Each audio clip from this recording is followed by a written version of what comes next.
Buddhism started about 2,500 years ago by Shakyamuni Buddha.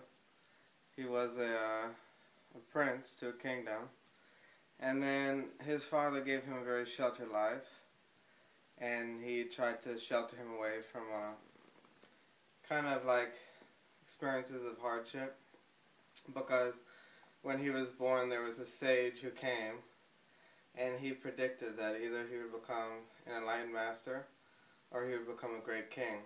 So his father wanted him to be a king, you know. But then when he went outside, he kind of experienced, he saw sick people, he saw dying people, and he realized that everything that he had a lot of pleasurable things, you know. He had multiple palaces, and he had a wife and everything. He understood that no matter what, you know, pleasures people have, everybody, they can't escape, you know, death, sickness, old age, no matter what they have. So he wanted to kind of take a spiritual path and understand how he could escape from that, you know. Mm-hmm. So very big in the idea of Buddhism is samsara, which is that, you know, time is really beginningless, and there's numberless rebirths, you know. There's many different forms, many different realms of existence. But those realms, we perceive it mentally. It's, you know, not physical. It's, everything is kind of mental. And due to our karma, our actions, then those create kind of seeds in the mind, and that changes what we experience. But all of the characteristic is that we're not really free. We're kind of always, you know, bound by our, you know, mental defilements, anger, jealousy, pride.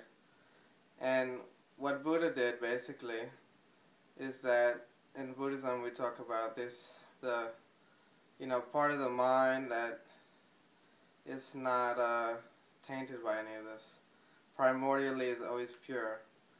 And the very reason Buddha could become enlightened is because, you know, that is possible, because that's the real nature of the mind.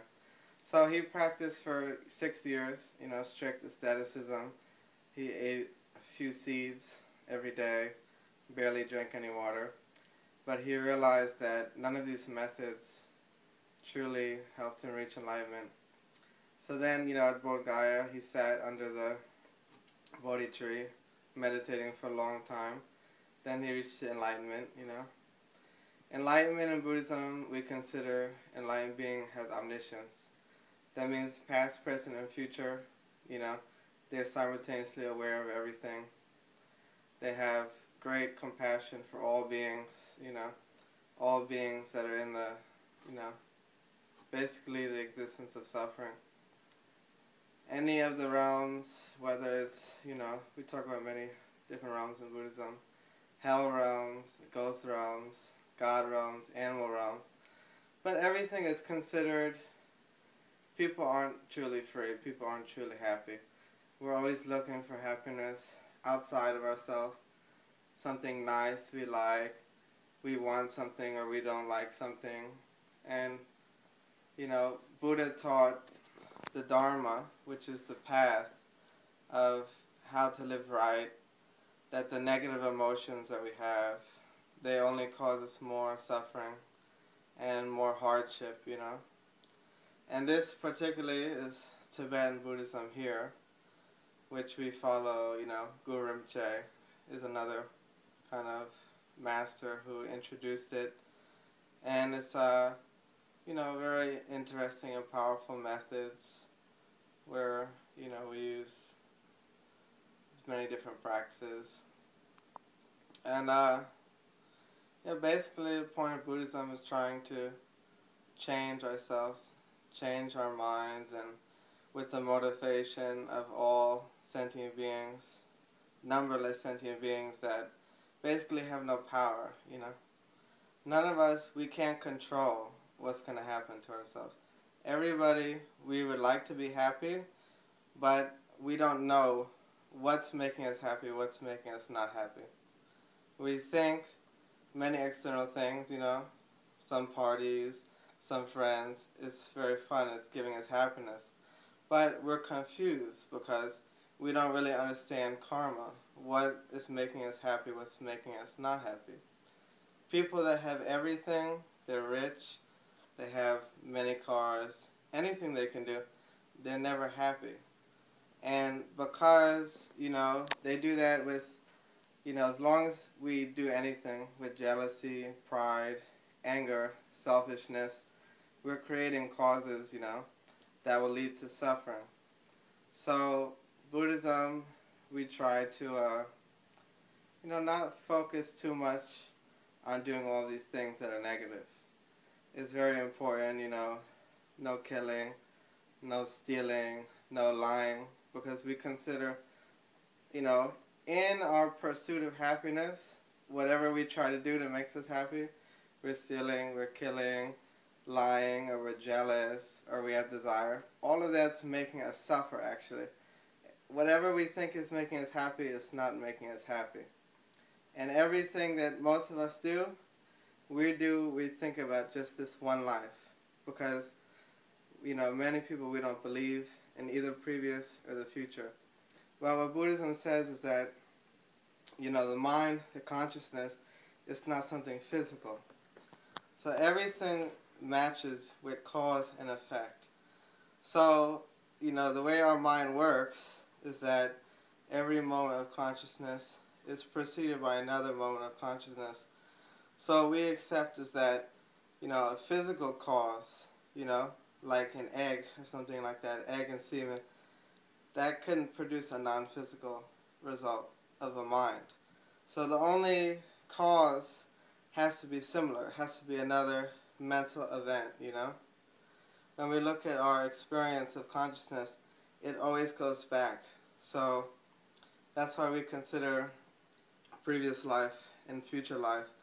And in Tibetan Buddhism, many of the great masters, through their meditation, they develop different powers of cognition. And they can perceive previous lives. They know about their future lives. They can predict and write out everything, where they'll be born, who their parents will be, So when we consider that, we're trying to look at a more long-term goal. Trying to kind of have more power over our future existence, what's going to happen. Because even if now temporarily things are okay, then eventually, when we die, all that remains then, because, our consciousness is separated from the body, the subtle mind, then we just take a birth according to our karma.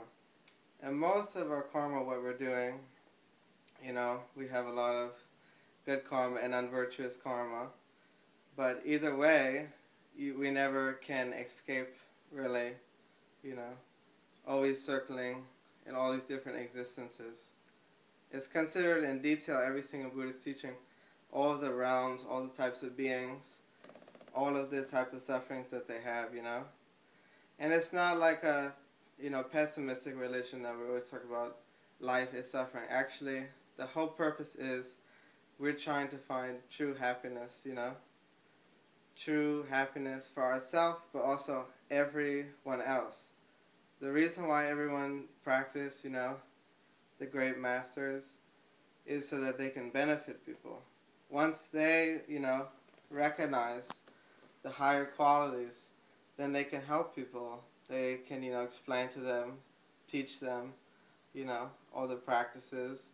And then people, can live happier lives. And, it's a very deep religion. It's very vast. I've, not really understood it yet. I don't even think the basics, and I've been at it a long time. But that's why you need a teacher in this particular lineage. Someone that, most people we meet are pretty much normal. But many of the great masters are very different, their minds, primarily the most important is the masters have great, compassion and love for everyone, because they see that we're very confused. We don't really have the wisdom about things. We don't understand how things really exist, We, many things we don't understand about interdependence and, clinging to ourself and our views and things like that. That's good. So, okay. Oh, wait, what is it doing?